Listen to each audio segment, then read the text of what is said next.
you're gonna turn some people off if you're doing it right. In fact, if you're not distancing people, repelling them in some way, oppositely attracting people, you're probably not doing it enough. Like as children, we are all super original and imaginative and creative. Society and corporate America really does hammer a lot of these things out of us. When we talk about in our industry how to scale one of a kind, we don't talk about creativity nearly enough. It is probably single-handedly the business value that unlocks scale. We'll start the show in just a minute, but first, a word from our premier brand sponsor, Boom.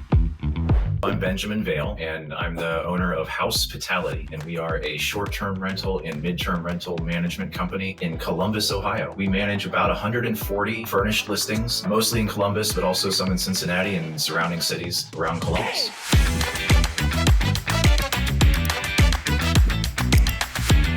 Before I started using Boom, some of my pain points were that my owners would have all of these questions. There was an owner statement, but none of the information that they were looking for was on there. What I was able to find with Boom was actually a system where all team members can share the same information, whether they're owners or maintenance folks. I was excited to see the transparency that was provided through the owner portal of not only the revenue, but also the performance metrics and photos and videos from maintenance tasks and a property by property P&L that was updated to the day. When I saw what Boom has for processing reviews from guests, I realized it was a game changer. It basically allowed AI to do all of the heavy lifting on almost all of that. The AI is able to gather all of the data points, whether it's a positive or a negative mention, and easily create a task and schedule it to address any issues. With Boom, we're able to see a lot more financial metrics, and we're able to track more in real time cash on cash returns and annual returns and things like that. I would refer Boom to colleagues and friends. The main reasons are the time savings, and they're always developing with the new technology that's available to stay up with what technology is going to be able to help your business next. Head over to boomnow.com to see a demo of this revolutionary software, and be sure to include that you heard about Boom on the Alex and Annie podcast. Our listeners receive 50% off onboarding fees, and the first month is free. Go to boomnow.com and see for yourself how AI is revolutionizing the future of property management systems. Welcome to Alex and Annie, the Real Women of Vacation Rentals. I'm Alex. And I'm Annie. And we are joined today by none other than Matt Landau, who needs no introduction. But if you do not know who he is the founder of VRMB. VRMB. Sorry, I missed it the first time. And Here Goes Nothin. Matt, it's so good to see you. So good to see you guys too. Thank you for the intro. Yeah. So I was going to say, why don't you tell us who you are? But I really honestly don't think that there is a person in this business that doesn't know who you are. But why don't you catch us up where you've been the last year, what you've got going on? I always introduce myself as community leader. Like that's the through line that I've found about my work over the last 2 decades or so. I started off managing vacation rentals back before Airbnb in Panama, in the historic district of Panama. And there was no information online about how to generate more bookings other than Heather. Yeah. Heather was the only other person out there. Yeah. Started sharing what was working for me in terms of marketing, but also on the technology front as that evolved, best practices, and VRMB, Vacation Rental Marketing Blog, kind of quickly became my platform, my educational platform to connect property owners and managers with one another to build their businesses more sustainably. So there's this huge gold rush of people who are looking for overnight success and shortcuts and whatnot. I wanted to build a safe place where we could talk about doing things the right way in the company of other leaders who wanted to do the same. And VRMB has really been my baby now for almost 8 years. It's been that long. Yeah, time flies. Crazy. How many members do you have in the community? Almost 1,200. Wow, that's amazing.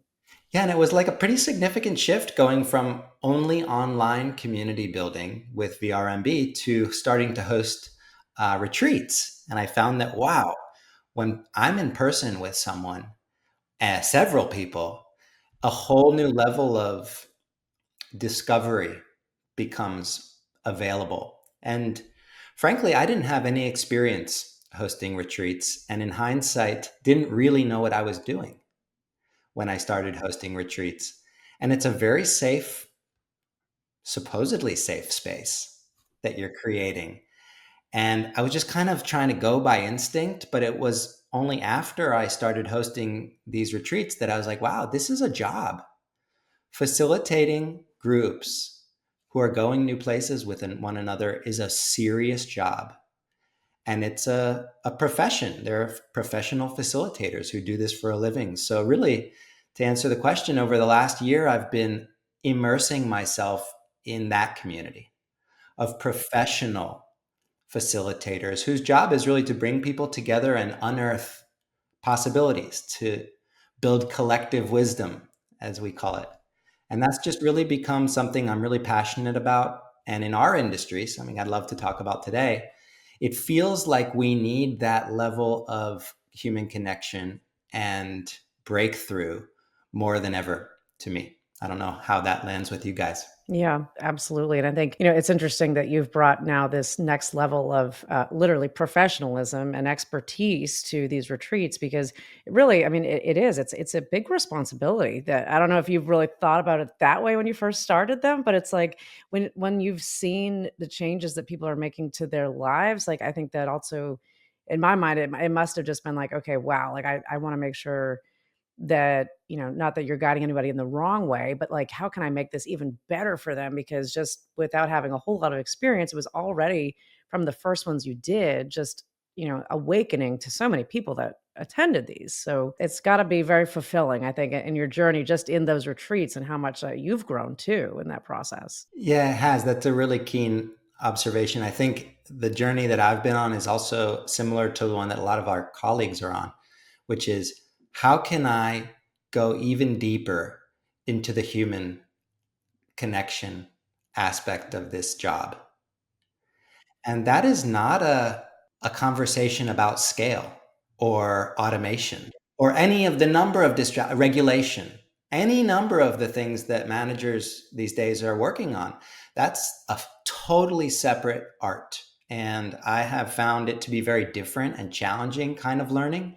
You kind of have to experience these things as opposed to like reading a playbook and copy pasting someone else's solution. It's a very experience based kind of design work. So I've just found it to be really challenging and something that I've kind of scratched the surface of accidentally in the past. But now I'm like, whoa, this is something serious. I really want to sink my teeth into. It's interesting you say that, that we need this now more than ever. I think about a week ago, I watched a TED Talk that a friend of ours, Andrew McConnell, did. And it was about a kind of moment in his life where he realized that, we were, and I know he's not speaking just generally from the vacation rental industry, but I think it resonated for I feel like my vantage point is we spend so much time looking at the numbers and judging everything based on numbers, and everything is about the analytics and what does the data say and what does the data tell you and where does the data, direct you.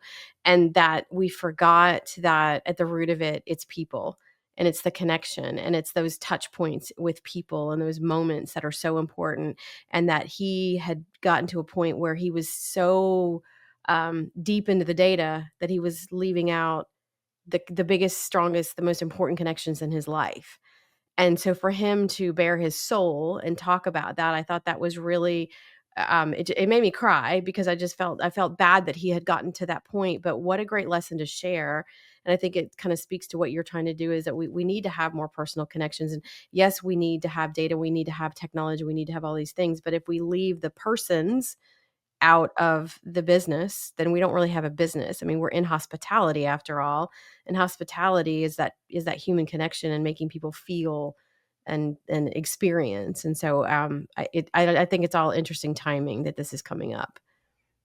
When I started attending vacation rental conferences, probably right around the time I met you guys, it was a discussion of, okay, how do we make sure that we're unique and authentic, but we also have the consistency and the standards to offer a consistent experience to our guests. There was a lot of talk about consistency of operations and linear growth in that sense. How many units can we get? How many markets can we represent? And I loved that period of our industry. But now I think we've moved into a phase in which the human, the authentic, the real, the genuine voice it's not just like something we also have to do, because now it's like, wait a minute, who am I even? Mhm. What is my Yeah. voice? And why do I want that? Or do I Why? still want that? You Yeah. know? And what has Yeah. changed over the years about me and my life? What has changed in my market? What has changed about the expectations of my guests? What's feasible? What do I think is cool? What do I not think is cool? Like, this is a discovery process that chances are it will lead you somewhere significantly different than when you first got started. Certainly was the case for me. And I just hadn't really considered it a priority.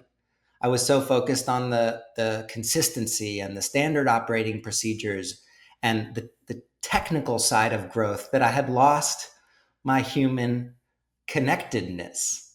And this is just something, like, it sounds almost woo woo, but in this super disconnected world, we are not connected, and it requires work. Yeah, I agree with that. And I think, going back on your point about, the standardization, and I do think it's like that was, and people still talk about that now. And I think it's still part of a broader conversation. But I think that became just the general, okay, we all, as vacation rentals, we need to make sure that we're, coming forward as, having the same types of experiences when somebody goes somewhere. And you think about it, like, I mean, franchise restaurants nowadays, I just had this conversation with somebody recently, like Outbacks and Bonefish and Carrabba's, those used to be back, 15 years ago, those were like the restaurants to go to if you were going out to eat, right? And I feel like the rise of local restaurants in many destinations has just soared past that. And you go to those franchise restaurants now, and it's like they're not as busy. The quality in my mind is not quite as good. I don't know if it's just because now I've eaten at a lot of other restaurants and comparatively maybe, but when I go to those, yes, I just want it to be good. I guess I want it to be consistent. But I go to all these other restaurants because I don't want it to be exactly the same. Like I have my qualities that I'm looking for. And, it's like the phrase you can have something fast, good, or cheap. Right. Choose two. Right. So, it depends on what you're actually really looking for. But I think that people really want more unique experiences, and that trickles down not only into their travel, but also into their own relationships and what they're doing personally. And it's more of like an authentic approach and just kind of like a pivot, I'd say, as far as what a lot of the conversations are around that now. I also think about it as a reprioritizing. So, like, if we've agreed that authenticity is something that customers want, and we feel that we are authentic and we have plenty of room to grow in that capacity, it requires lifting authenticity up on our priorities. Like, maybe when we first got started, it was somewhere in the middle, or maybe when we started, it was at top, but it has fallen. I look to the Microbrew Association of America. I think it's called the Brewers Association of America. They are so organized around this business value of authenticity. They have different types of microbrew companies. They have the tap rooms, they have the distilleries, they have the bars. They have they utilize strength in numbers to work together to accentuate and amplify their own individual flavors and styles. And they all work together because authenticity is at the top of the priority. So it's not looking at each other like a competitor in that sense. Right. It's like, well, we all do our own thing and we refer friends, and it's a beautiful thing. And I think that our industry can really take a page out of that book, but it requires really shifting resources towards that new. Even in podcasts, I would say too. I mean, that's always something funny that people ask. Are like, "Oh, like, are you nervous about there's this podcast, that podcast?" No, I mean, like, I listen to podcasts, and if I find a new one that I like, I just keep adding more to my list. It's not a or question, it's Either an or, and yeah. question in so many different conversations that we're having lately. Matt, I wanted to ask you, kind of on the conversation of authenticity. I go back to my word a couple of years ago was authentic, and it was where I found the strength to stand in my own, as Amber Hurdle always says, my own power, but my own self, and recognize that I wasn't everybody's cup of tea, and that there were people that needed me the way I authentically am. And finding comfort in that was really important. But I feel like some businesses mistake uniqueness and authenticity for the same thing. And I don't think that being authentic necessarily means, well, I think authentic is unique, but I don't think being unique is necessarily authentic. It's kind of like, is vacation rental short-term rental, is short-term rental vacation rental? Like, it's like how you define it. So do you think that people have been focused on being unique to the point that they have forsaken being authentic? I don't know, to be honest. I haven't really thought about those two words as they relate to one another enough.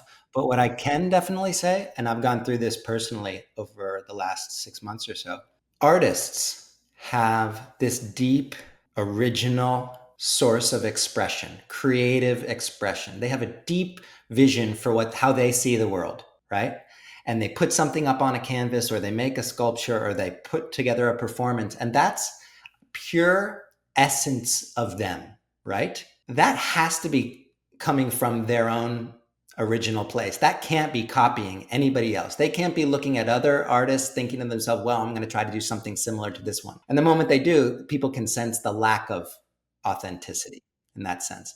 So when I've actually started hanging around artists, I've been like signing up for all these art foundations, and I just attend the galleries and I just listen to them and I just stand around them, and they, like, through osmosis, make me more confident in my original voice, which before I started hanging around them, I wouldn't say I had too strong of an original expression. Yeah, it was something that over time was just kind of coming out, but it wasn't a clear style that I was in touch with. And over this time of hanging around these artists, I have learned that that's a practice. Like, women are way more familiar with this than men. But like, if you had asked me what was my style of dress in the past, I would have told you Lululemon. Like the stretchiest, airiest, most up-to-date model, that's my style. Only to realize that, oh, wait a minute, I actually can take some time to think and pick together what I think is cool from different stores around the world. I can make stuff, right? Yeah. And of course, there's the flip side. Oh, people are going to think I look weird, or, this is like doesn't fit in with some norms. But what I have learned about putting a stake in the ground and really standing in your power, as Amber put it, is like, you're gonna turn some people off if you're doing it right. In fact, if you're not distancing people, repelling them in some way, oppositely, attracting people, you're probably not doing it enough. And that was a place I found myself falling into. I was like, man, I'm just kind of like trying to keep everybody happy. I'm not taking a strong enough stance. I got to be more artistic. I got to stand for something cool. And I think that for me has been a real tough process as an adult. Yeah. Yeah. I love that. I'm reading Mel Robbins' The Let Them Theory right now. And it's funny, the chapter I just read, like right before we got on this, was she was talking about you can't please people. And if you're spending so much time trying to make everybody around you happy, you're not making yourself happy. And you need to just let people be and feel and do and respond the way they're going to respond. And all you can do is try to see it from their lens. So if a situation comes up where you feel they're judging or they're looking at you in such a way, it's like, well, put yourself in their shoes for a minute and maybe you'll understand. And I don't think we necessarily do that enough, but you do have to get comfortable in your own space to know, like, do these Lululemon pants feel good to me, or should I be wearing a different brand? Like, Yeah. it's absolutely okay to do that. Going Right. somewhere a little bit weird and uncomfortable definitely helps, Right. definitely strengthens your own style. Yeah. But, and I have to just add this, you start developing this style, this take, this vision, right, for the future. And you share it with people, and you're going to get a bunch of different responses. You're going to get some people who are like, I don't really understand what you're talking about. You're going to get some people who are like offended. I mean, they're just really repulsed by Yeah. it. Mm-hmm. And that can be very frustrating, and it can make you doubt yourself. What you're doing. Yeah. Sure. Yeah. But then you meet someone, even if it's one person, who's like, I love this. I'm in. Right. Yeah. Yeah. And they get it. And you're like, oh my gosh, they get it. And Yeah. that fire for me is what I was searching for. Over the last 10 years, that has been fizzling. And Mhm. I was like, this is it. This is what I want to double down on. And I think how it applies to all of our listeners is that every one of these businesses in this industry is sitting on a gold mine of their own original style and way of delivering hospitality, your Mhm. own style of hospitality that's unique or authentic to you. That, with some exploring, is the future. It's incredible. Yeah. Mhm. Yeah. Yeah, I mean, I just backing up a little bit, then we'll go back into the hospitality side, but, this is fascinating conversation.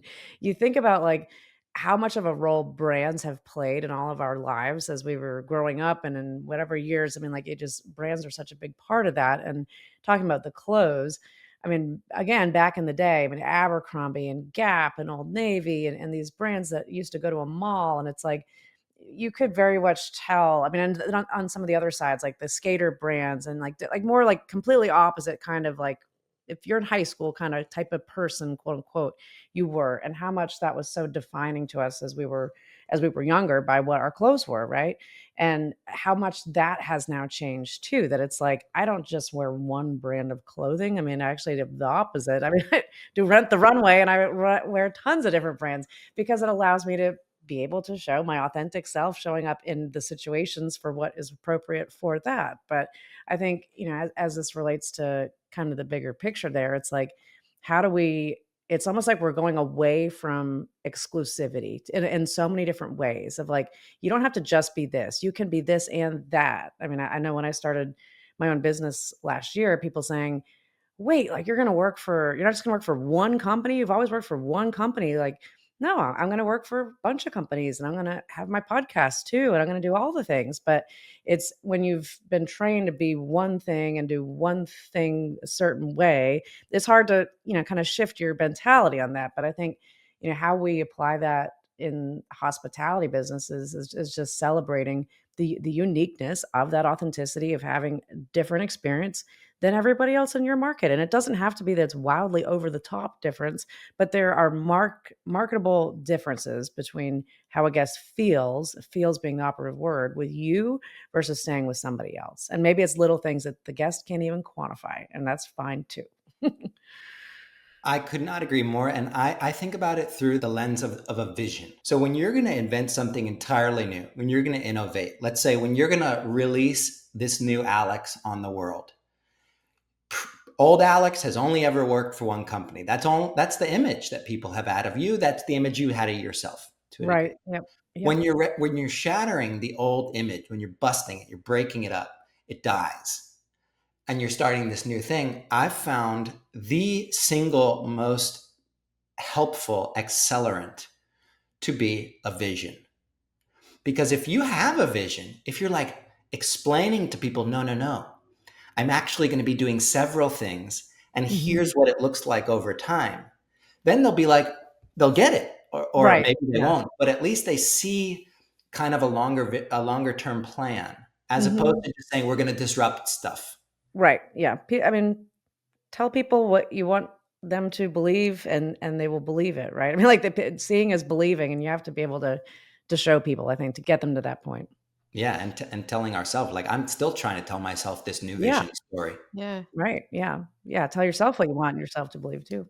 Yeah. So Matt, I mean, you talked about it without saying these words, but you had an aha moment, which is what we love to explore on this show. What was it exactly? So you were doing the Keystone retreats and you slowed on those, but everybody that went to them walked away with like a new thought process about themselves, about their business, and it was really, I think, a business, from what I could tell, like more business, diving into business as opposed to like personal. What was the pivot that you made? What was the thing that gave you this moment to say like, aha, I need to be going this direction to go to the retreats you're doing now? For some reason, the word pivot bothers me. I don't know Okay. why. I say it to myself. I was like, no, it's not a Yeah, pivot. yeah, yeah. No, it yeah, I get It's it. like peeling. It's like I got a couple layers deeper Okay. on the onion. And for me, the aha moment was I had been attending vacation rental conferences for as long as I can remember, probably you guys as well. And I didn't really venture outside of our world. I mean, every now and then I'd go to an entrepreneurial thing or whatever. But I booked a ticket to attend the House of Beautiful Business in Morocco. And that takes place each year. And I went to this conference, you guys, and my mind was blown. I was like, wait a minute. You're telling me that these are 700 business leaders from all different verticals doing super creative things, and they're all together to talk about the future? And it's hosted inside a former presidential palace that's open to the sky. And there's no stage, but rather a catwalk like throughout the tangerine trees. I was like, what is this place? And I met all these people. I was like, who are you people? Yeah. And it completely shook me up. It popped my bubble, my echo chamber of vacation rentals, because that's the only conferences I had ever attended. And first of all, I was like, whoa, we need to have cooler conferences. That was my first response. And then second, I was like, wait, how? Like, what specifically about this am I most inspired by? And what specifically do I want to focus on? And for me, I brought it down to premium in-person gatherings as like a business model of the future, I believe, across any industry. So many businesses are remote. So many people are really never even physically in contact with one another in person. It's all done virtually, that we lose the human connectedness. We lose the ability to like actually take a breath and get to know someone as a person, as opposed to just the teammate who's doing the task. So I think premium in-person gatherings across business verticals are a business model of the future. That was one aha moment. The second one was, I want to host these events with leaders from different fields, because I see the breakthroughs that are happening are all universal. They're all from that same part of the onion. It's like, whoa, I'm growing this company, but I actually don't even know our authentic voice. And I'm kind of not excited about it like I used to be. That little crossroads could be in any number of different business verticals.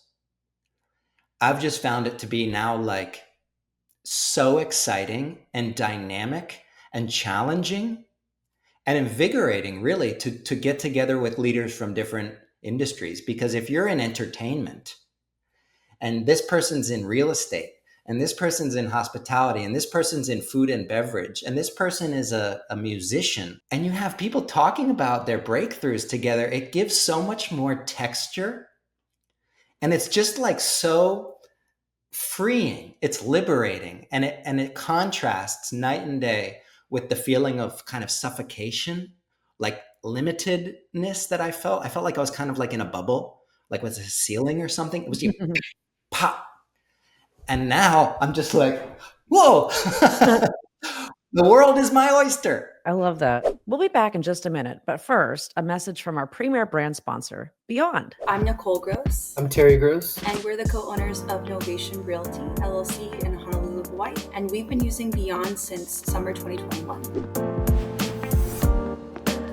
When we were looking for dynamic pricing software, we started looking online and asking some of our colleagues, and Beyond had the very best reputation out of all of the other competitors. So right now we're actually using, I believe, all of Beyond's products. It's really anything that we can automate using Beyond and trusting their customer support and their software that's always improving, we have put in Beyond's hands. The dynamic pricing and the data tracking, those two are both equally important. Having the data to show why we're making pricing decisions and also what properties can earn has given us confidence to talk to new owners and to talk to owners that are frustrated with the reality of a fluctuating market. So knowing that we're staying on top of all of the changes, as our market in Hawaii is very seasonal, and having the backup to talk to owners existing and new about that with that data is really powerful for us. So for my side of the business, I'm kind of the one talking to a lot of the owners. Really showing owners what the potential can be for their units has been a really big thing for us. It's grown our company tremendously, especially during the peak seasons where we'll see rents that are typically half of what we've been booking for because we've never been on a dynamic schedule before.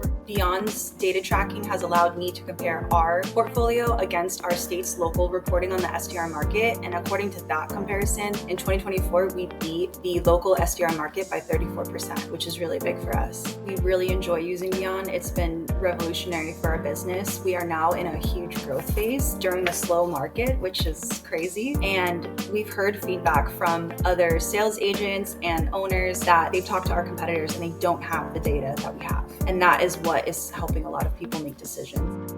Do you want to keep pricing these properties yourself every day? Or do you want to have a professional do it? If you are really serious about growing any kind of vacation rental company, you really do need the data and the backup from beyond to help you move forward. It's very difficult in any market to fully, truly understand what's going on in the area, and Beyond will help you do that. Ready to maximize your vacation rental revenue with smarter pricing? Beyond makes it easy with cutting-edge dynamic pricing and revenue management tools. Get started today with a $50 credit and free onboarding when you sign up at beyondpricing.info/Alex and Annie. Take control of your pricing strategy with Beyond today. So tell us a little bit about Here Goes Nothin. And I mean, there are people going to this that are a lot of people that we know that are within the vacation rental industry, but you also have people from outside of the industry. And I'm sure part of that decision was what you realized when you went to Morocco. But tell us about the planning and maybe how the first ones went. I think that was back in December, the first two?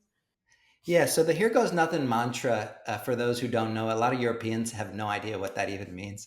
So the way that I interpret Here Goes Nothing is at some point you're going to have to take a jump. You're going to have to take a leap. You're going to have to bet on yourself. And it's going to have an element of the unknown, of unpreparedness. Like you're going to have to step somewhere new that you can't control. And you need to go for it eventually. You're going to come to that moment when you're like, here goes nothing. I'm going to do this. And this is what I believe is a shift in mindset. In my case, I was kind of stuck inside of that world, but I wasn't really willing to go outside of it. I was kind of intimidated about what I was going to be letting go of. What were these new intimidating things that I would find? Who are all these leaders who are probably way more accomplished than I am? You know, all the normal concerns about going somewhere new. When I experienced it, it was really eye-opening.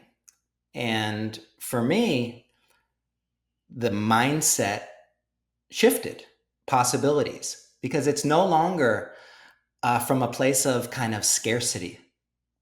You know, people use this word abundance. It's now from this place of like, oh, there's a lot possible in my life right now. So from a high level, Here Goes Nothing is about taking the leap and being willing to bet on yourself in unknown new futures. Like this, I believe, is something I want to continue to refine over time. But I think it's really key to all industries moving forward with the amount of change that's happening. We all need to develop this element of risk taking, but also intuition and authentic voice development, really determining who we are and what we think is cool. So I think from a high level first perspective, that's really the essence. I've started working one-on-one with groups in this capacity. We'll do an engagement virtually, or I'll go to their venue, to their team, and facilitate an experience that's very similar. It's about more creativity, about solving problems from outside the box, which, by the way, when we talk about in our industry how to scale one of a kind, we don't talk about creativity nearly enough. It is probably single-handedly the business value that unlocks scale in this sense. Like if everybody is versed and trained in what it means to be a more creative vacation rental manager, if the maintenance person or the housekeeper or anyone is creatively solving problems in their own way that they think is right, that's like a huge unlock. So I kind of try to bring this business value of creativity. Also, curiosity is another value that I think deserves bumping up on the values list. So I kind of like work directly with teams in this capacity, but the bread and butter of these retreats that you were referring to are deep dives. They're creative deep dives into a next breakthrough, a next creative breakthrough. And we did 2 over New Year's. It was a huge leap for me. Yeah, I was going to say, talk about living what you're preaching. I mean, yeah, right. I lost so much sleep. I kind of I bit off more than I could chew financially, signing a deal to do 4 retreats at this very fancy venue.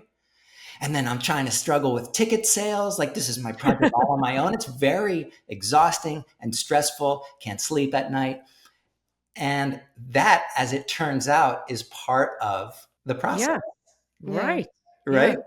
So I show up for the first retreat. I'm like, oh my gosh, we're actually here. And it's filled. Right. Now what? Well, Right? and that happened to you during Keystone too. So I've been very blessed that I got to go to one of the Keystone retreats, and I am going to the next Here Goes Nothin that I'm so excited for. But at the Keystone retreats, you told us back then you also had like just a coming to Jesus moment a couple of days before the event that you realized, I don't know what I'm going to do when these people get here. What am I going to Yeah. say to them? Like, Yeah. you like totally freaked out, right? Yeah. But you pushed yourself through that big leap, and now this is another big leap. But I think that's so important because it's like if you were just up there being like, I know everything about big leaps, and I'm just here, just sitting back, and I'm going to watch you guys struggle, it wouldn't be as authentic Right. as it would be knowing that you're also going to share stories about in this exact same process of helping us what you've gone through to get there to be able to do that in the first place. And I think to a great degree, this is what Here Goes Nothing is. Like, this is what I Yeah. believe everybody can be doing when you take that risk, when you double down on yourself, coming back and telling the story to your constituents about how real it is and how terrifying maybe it is, or how inspiring it is, or this incredible thing that happened, or this confusing thing that happened. This is the art of storytelling, emotional resonance. And I believe there's a muscle that all leaders in our industry can begin to exercise.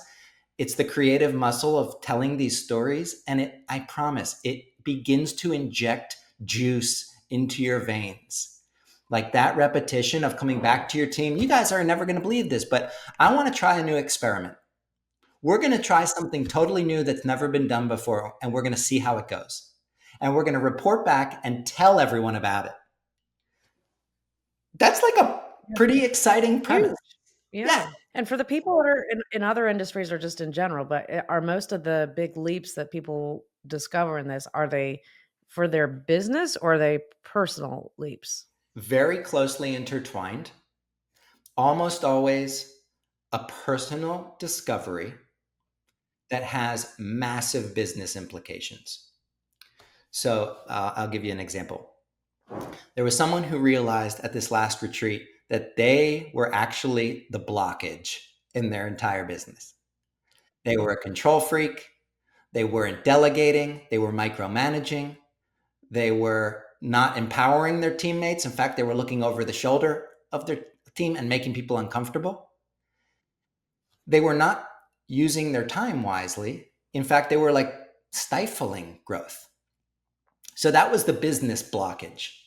But personally, that's like a really honest discussion to have with yourself. Why do I micromanage all these people? Why do I have trouble letting go of control? There is no one answer to that, but upon some discussion with fellow leaders who are also going through their own respective processes, I think this is a healthy way to bring out these discoveries that we wouldn't necessarily come to on our own. But this person realized, like, wow, I have trouble letting go. I have trouble trusting in my team. And with that single aha moment, a shift happened. And that person went back to their team, and the team said, you seem different. Like, you seem like something changed for the better. And everything changed. And I think this is just really interesting to compare this to our normal conferences, where at least I will leave a conference with a huge long list of like things I want to do, or a whole bunch of technology that I need to try, or a whole bunch of like people I need to contact. That's a good kind of productive conference. This is very different. This is an inner shift that happens because you've actually gone somewhere and allowed yourself to discover something new. And when that little inner shift happened, you get somewhere closer to the truth about who you are and what you want. Then watch out, world. Like, then things just start dropping. And I think it's the most exciting feeling in the world to find this kind of excitement and passion again. That's what I was searching for. I feel like I'm having my own aha moment here. So if for people that are listening and they think it's not the right timing for me, or maybe it is the right timing for me. What would you say to somebody who's on a search and not sure if like diving in, because I mean, it's first of all, it's not just like a weekend away. I mean, it's in another country. So it's a big expense and time, commitment. What do you think people need to consider in considering this for their next step? One thing that I would not have considered is the unimaginable upside. So oftentimes when we're like in a existing echo chamber, we think we can predict what's going to happen, when in reality there could be an outcome that's far better than you ever imagined. So I think that's, first of all, just worth acknowledging that, wow, maybe there are possibilities or ways of doing this that's infinitely better or more meaningful than I've even scratched the surface of yet. I think, first of all, that's important to recognize, because otherwise you're comparing it to the cost of a normal conference, and it's not a normal conference. But second, I think you have to decide, you have to be intentional about your curiosity for more or better. I think you have to be like, have turned a corner in a way and said to yourself, like, something is not working for me. Some pattern is blocking me from going to the next level. I don't know what it is. Or in my case, it wasn't even like a pain. It was just like a dulling of my enthusiasm over time. And I think it has to do with the being spread thin, and it has to do with all the spinning plates and, all the things that we all do every day. But once I was like, I sense something more. There's got to be something more. I think that turning point in asking questions like, well, what might that be for me? I think that's a huge turning point. Let's just remove my solution from the discussion for a moment. That's a huge turning point. Like, I'm not happy. I think things could be even better. I know I deserve it, but I'm not sure how. That's huge. The next step for me was to surround myself with people who were at that next stage. So we all do this at certain growth periods of our lives. I love the idea of like finding someone I really admire for all the right reasons and asking if I can help them, or just getting proximate to them, reading their material, serving them any way that I can in order to learn. I think that, like, that saying, what is it? We're an average of the people closest to us in our lives, or something like that. Suddenly your crowd that you're hanging with are on another level. You will sort of evolve into this new level. And I would recommend surrounding yourself with people who you really admire, who are outside of the current set. And if you know where those people are already, like this House of Beautiful Business was a great example. Maybe there's a consultant or a coach who's at that level, who knows you and who can challenge your assumptions or ask you a question you've never been asked before. Like, we're talking about a shift. We're talking about a major shift. And if you want to go there, if you're curious enough, and maybe you're starting to see glimmers, that was me. I was like, oh, there's a little glimmer of a moment at a Keystone event where I was touched by a human moment when someone changed. It's like that. What if I did more of that? What if I worked more with people who want to do that? Right. And then working from there is such a different experience than in my past. I would have aligned with someone who had resources. I'm kind of embarrassed to say, but how would I have known? Right. Yeah. Right. That wasn't the biggest thing that you needed. Oh, exactly. So I was like, well, let me find someone with resources and then let's do the project. Whereas Right. now it's like, no, what if we start with someone who's really aligned, who really wants to build something meaningful for themselves, and work from there.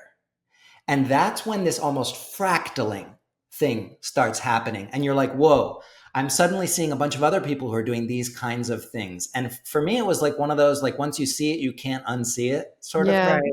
Yeah. And the beautiful part about it is that you don't have to leave. Technically, you don't have to leave anything if you don't want to. You can incorporate this new vision. You can allow it to inform everything that you're doing now. So it'll just make you a better leader, a more powerful leader.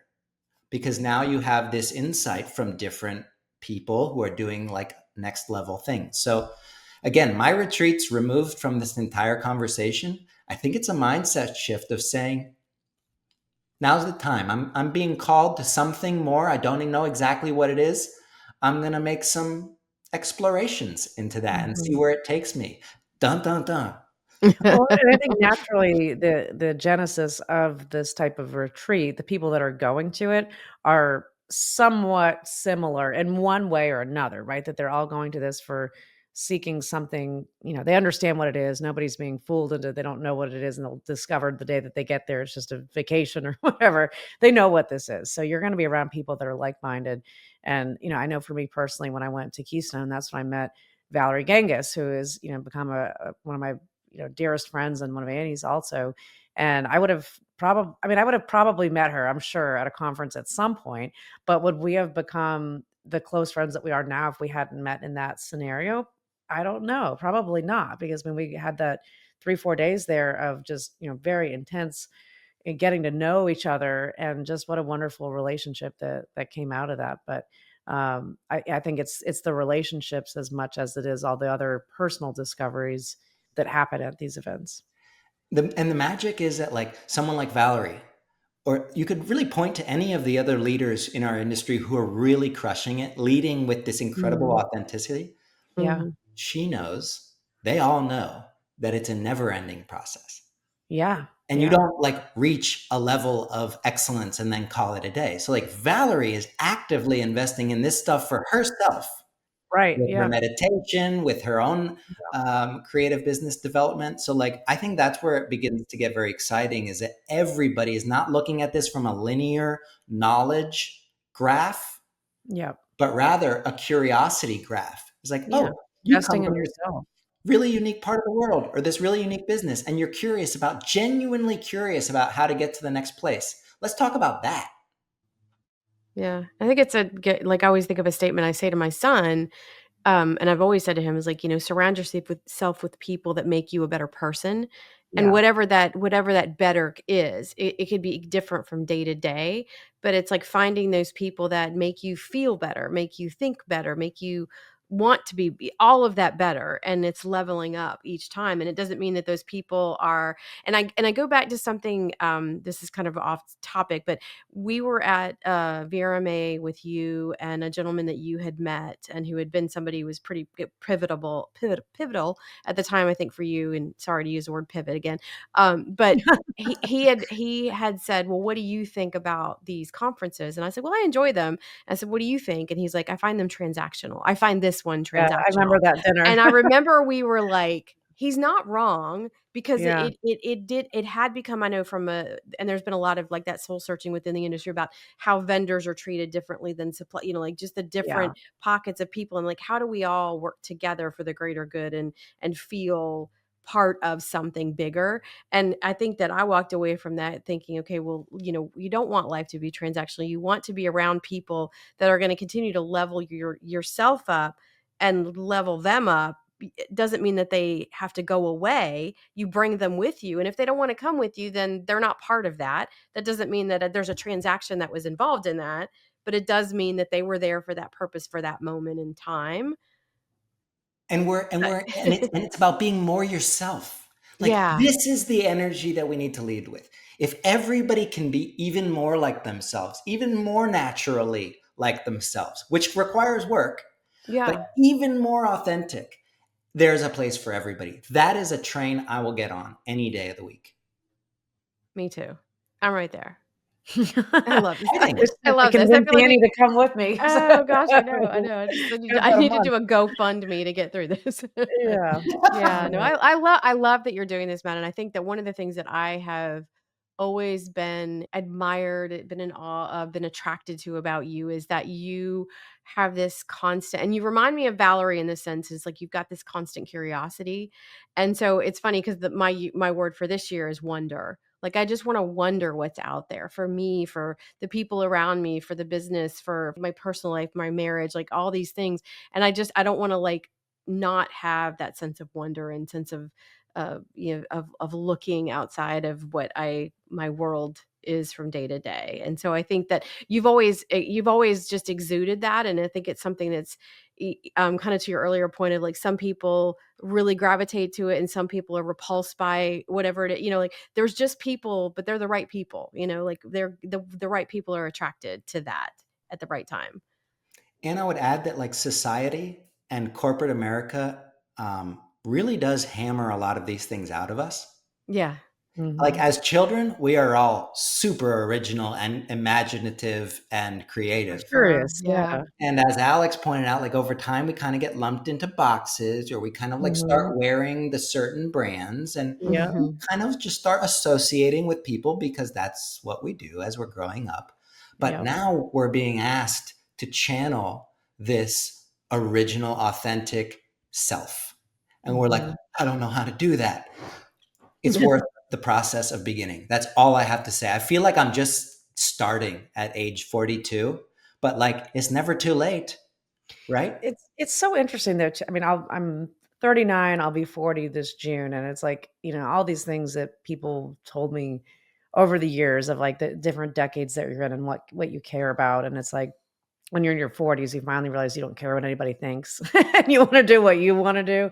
And I think that like kind of progressively becomes more and more as you get as in your 50s and other decades too. But I think that's a big part of it. It's like through all of our different phases, however differently they look, it's like you start realizing what really matters and what doesn't. And like the things that I think about that 10 years ago were so important to me, and like who I wanted to be around and why that was important doesn't matter to me at all anymore. So, I think just being able to be cognizant of like how you have changed throughout your lifetime and what those decisions are, and like, but like having time to sit and think with that as you take another big leap or like go into the next phase. I mean, we've still got a lot of years left to live here, so I want to make them good. They call it in corporations, they call it change management, Yeah, exactly. but it's adapting to change. As humans, that's Yeah. very difficult. It's Yeah. like the hardest Yeah. thing, full stop. But when you choose that you want to do it, and then you go into a discovery process, well, what does that mean for me? Like, Mhm. what am I going to do now that those priorities that I built my business on 10 years ago are no longer important to me? What are the new priorities? I don't know. That Right. discussion is starting the new chapter, as Mhm. opposed to just being paralyzed by, I don't know what it is. Like that's, I think the paralyzed by the fear is where a lot of us get stuck. But Mhm. Yeah. stepping into it, here goes nothing. Here goes nothing. We're gonna figure it I out. think it's interesting though, because I think that because I mean, if we're gonna throw age in the conversation, I'll be 55 in August. And so 55 is like AARP card, retirement. But I think about how, grandparents were and my parents, like, you have to have everything figured out. You've got to. And I think that it wasn't until a few years ago that I realized like it's okay to not have it figured out. There's no time. Yeah, There's exactly.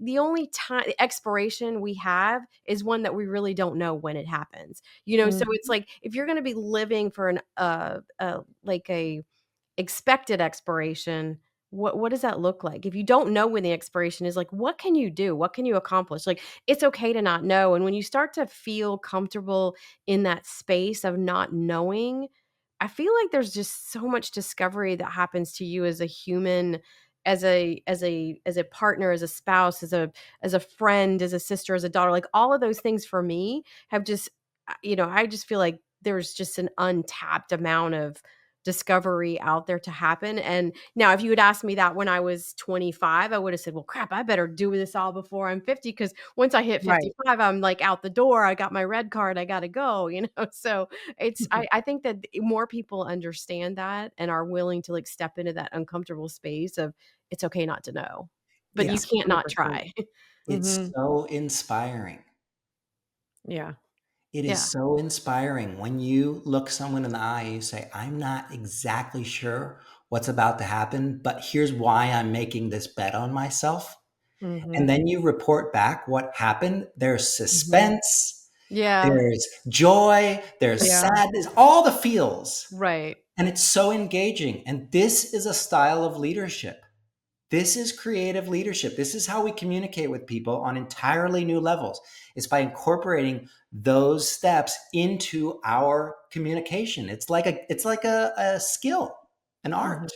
And learning to bet on yourself and learning to trust yourself too, right? I mean, that's probably the biggest thing. I mean, that's what a lot of advice has been given to me of like when you're nervous about making a big change. I mean, think about the times when you've done this in the past and, to that effect, like why journaling is so important. And I'm sure you've probably at the retreats that you've already put on, Matt, I'm sure you must have huge journals of notes that you've taken, right? So that you can remember everything. But that's a big part of this. Like you have to be able to remind yourself and go back and be like, I was really nervous back then and it worked out, and it's okay to not know all the details.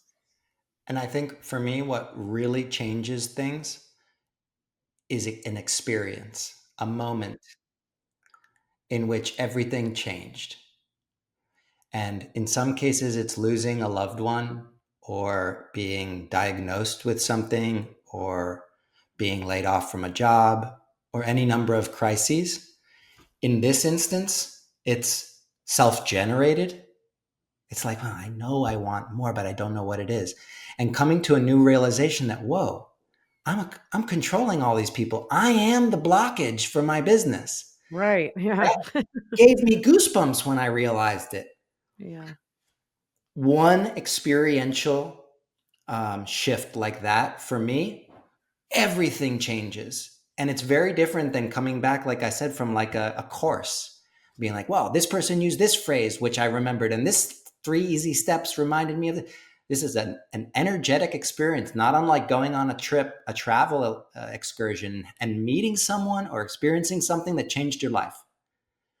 That is the kind of learning that I want to cultivate for people. And it's just like, it's impossible to unsee. Well, Matt, I feel like we say this a lot, but I mean, we could talk to you for days. We could talk to you for hours. We could talk about this for a long time. So definitely would love to have you back after Alex has a chance to experience your retreat and dive deeper into it. But in the meantime, if anybody's interested and wants to learn more about this and maybe sign up or just explore what it could do for them, how do they reach out to you and find out more about it? Yes, I appreciate that. The website, Here Goes Nothin without the G.com, is my new home base. Currently, the landing page is a summary of the retreats that are taking place in May, but there's also a place to add your name to the list. Once a week, I've been hosting online conversations, private talks that are free with thought leaders in the world of creative leadership. Annie, you came a couple days ago and were Great. confounded. It was amazing. It was This amazing. week, we have a friend named Camila, who's a VP of Business Development at Sony. So, like, people who are doing creative breakthroughs for a living. And the objective of these calls is to just start introducing people to the world of possibilities out there. And those are free. So that's kind of like my way of giving back for now. Your gift. I love it. Mhm. I love that. Well, I could not be more excited for coming down to Costa Rica in about, let's see, a little bit over a month from now. And yeah, would love to have you come back on. And I'm sure I'll be sharing many learnings that I have, whether you're on the show or not on the show, directly or indirectly. But if anybody wants to get in touch with Annie and I in the meantime, you can go to alexandanniepodcast.com. And thanks for tuning in, everybody. We'll see you next week.